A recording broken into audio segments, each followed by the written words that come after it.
The battlefield of loss had gone quiet long before Isaiah Cross ever picked up a weapon. The silence wasn't just around him, it lived in him now. Ash drifted through the broken streets like a funeral prayer. What used to be his neighborhood was nothing but scorched pavement and shadows. The charred frame of his child's swing set creaked in the wind, an empty rhythm that reminded him of everything he'd failed to protect.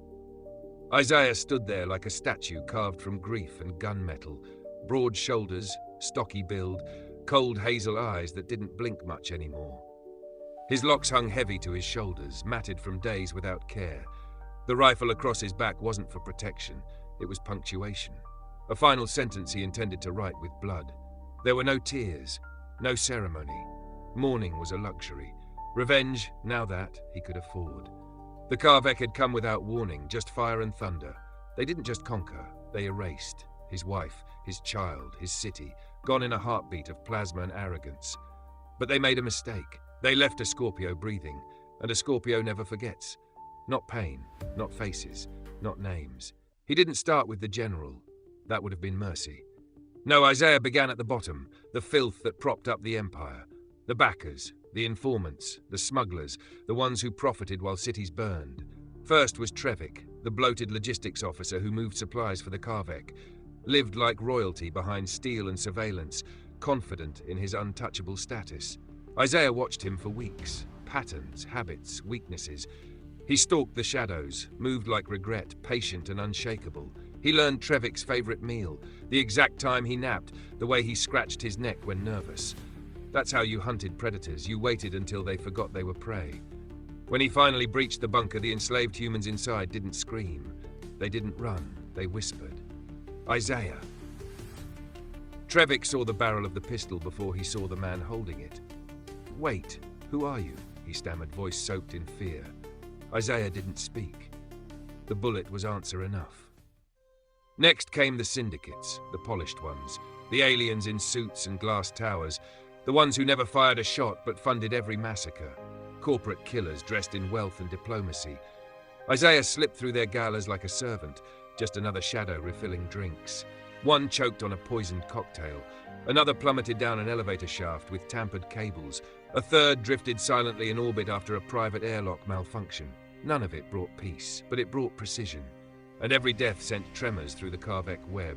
Whispers spread like wildfire, a ghost, a shadow, a man with fire in his eyes and war in his blood.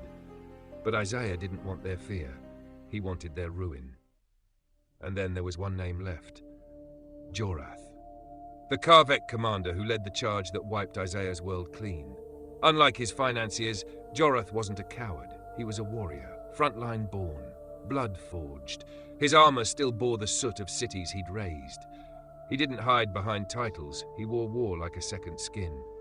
Isaiah tracked him to a warship in orbit over a gutted colony. Infiltrating it wasn't easy.